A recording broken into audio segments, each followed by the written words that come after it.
استنى بس رايح على فين؟ استاذ فاضل، السلام عليكم. وعليكم السلام ورحمة الله وبركاته. اتفضلوا يا حجاج من جوه، اتفضلوا. بعد إذن الأساتذة الشباكين اللي جنبي شغالين.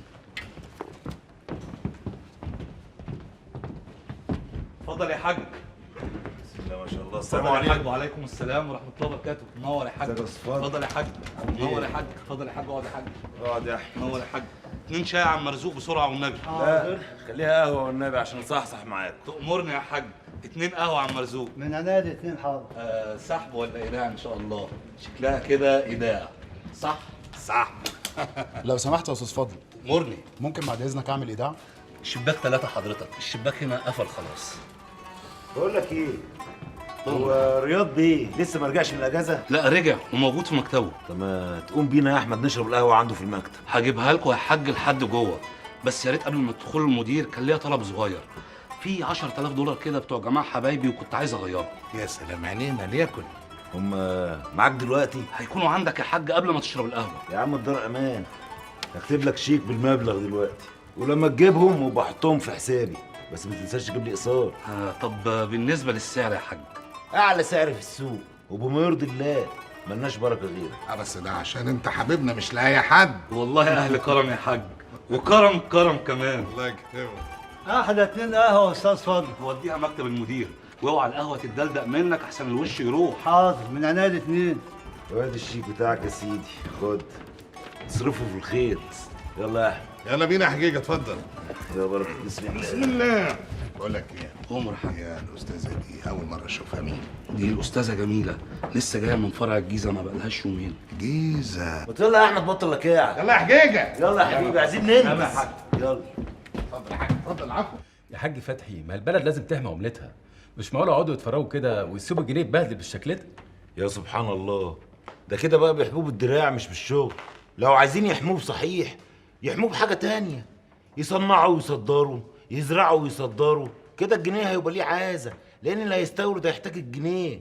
اما الوقت لا حول ولا قوه الا بالله، اللي معاه جنيه عايز يغيره بالدولار او بالمارك. اسال احمد اخويا، ما تقول له يا احمد. عنده حق في كل كلمه قالها. الدولار دلوقتي بقى زي الذهب، طول ما هو عندك طول ما انت مطمن يا راد بيه. وطول ما انتوا شغالين زي النار. كله اعوذ برب الفلق. جرايه يا رياض بيه. امورني يا حاج. الامر لله يا سيدي. احنا بالصلاه على النبي كده عايزين نودع 4 مليون دولار. 4 مليون مره واحده؟ انتوا عمركم ما عملتوها. طول الوقت بتحبوا تناموا والدولار تحت مخدتكم مش في البنك. في الحقيقه بس لقينا المخده عاليه قوي. قلنا ننيمهم عندكم كام يوم بس لحسن يطبوا ويقشطوهم. وناويين تناموهم كتير؟ والله على حسب يا رياض بيه، الحكايه لسه في اولها، محدش عارف رايحه لفين. طيب هات الشغلة دي عشان يعدوا الفلوس. لا الشنط دي ما تبعدش عن عينينا. بتقول له يا احمد. تعالوا معايا. اتفضل. يقول لك حد يقدم الفلوس.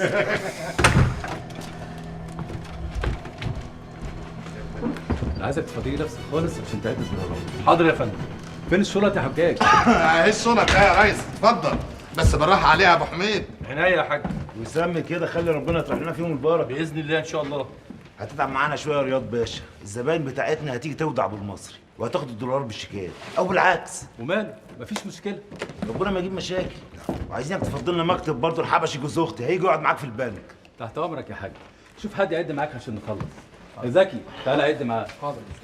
طيب ايه رايك بدل ما تعمل شيكات للدنيا كلها، اعمل لحبشي توكيل بيتعامل على الحساب، يسحب ويودع ويشيل ويحط. ده طبعا لو حبشي محل ثقته. طبعا طبعا، يا سلام، ده حبشي ده هو الثقه نفسها. بس انا كان قلبي هيبقى مطمن اكتر لو محمد اخوك هو اللي قاعد في البنك. ما ينفعش يا حاج، محمد قلقان وهيفضل قلقان طول ما هو قاعد في البنك. ويقلق من ايه؟ طول ما العمله معاه جوه البنك محدش يقدر يجي جنبه، لكن لو خرج بيها بره عتبه باب البنك يتمسك، القانون بيقول كده. يا سبحان الله. طب واحنا ايه يا حاج اللي يخلينا نتعامل في العمله بره البنك؟ احنا نتعامل جوه البنك تحت عين وحراسه القانون. ولا حد يقول لك تلت التلاته كام. حلوه قوي قوي قوي قوي. بص بقى يا رياض بيه، لا محمد ولا حبشه هيقعدوا في البنك، انا اللي هقعد في البنك. الليلة عيد، الليلة على تيفا ساعي، الليلة عايز ايه يا توفيق بقى؟ عايز ادخل اسلم على الواد. النبي يا توفيق سيبني ساعد احسن انا مش مستحمله. طب احضن ام الواد. يا راجل بقول لك مش طايقه اشم ريحتك، ده ايه القرف ده؟ قرف ايه يا عبيطه انت؟ ده وحم انا عارف كل حاجه. بقول لك ايه، طب احضنيني من غير ما تشميني. يا راجل بقول لك اقفلي ايه بقى، مناخيري. يا راجل بقول لك ايه، شوف هتنزل تروح فين وسيبني في النصيبه اللي انا فيها دي. مصيبه ايه اللي بتقول عليها يا منيره؟ دي فرحة كبيرة قوي، عشان كل أهل الحتة يعرفوا إن توفيق يقدر يخلف عيل واتنين وتلاتة. أنت رفعت راسي في الحتة كلها يا بنت. بلا 2 يا اخويا بلا 3. مش هتشم ريحه العيال تاني لما تكتب لي الشقه دي باسمي وقبل العيل ما ينزل من بطن. الله الله الله الله، ليه كده يا منيرة؟ أنا بحبك صحيح، بس ما أحبش حد يلوي دراعي أبدا. انا يا اخويا ما بلويش دراعك، انا بدور على حق ابني وبأمن له مستقبله، وحاجه زي دي ما تزعلكش، بالعكس المفروض تفرحك. كده ماشي، أنا موافق يا منيرة. أول ما الواد ينزل يوقوق من بطنك هكتب له الشقة باسمه، إيه رأيك بقى؟ ماشي، اكتبها باسمه وابقى انا الوصيه عليه. خلاص يبقى اتفقنا. يلا بقى عشان نخلي الليلة دي يا عيد على تيفا سعيد. يا راجل بلا عيد بلا واقفه، يا راجل بقولك مش قادره اشم ريحتك، ده ايه ده؟ الله الله الله، انا اتشائمت من الاغنيه دي خلاص. ادخل. الصلي ده يا فندم. ده بتاعنا. بسم الله ما شاء الله. مظبوط. بمناسبة المعلومات بقى يا باشا، ما ينفعش يبقى عندي شاشة زي دي في البيت. ينفع طبعا.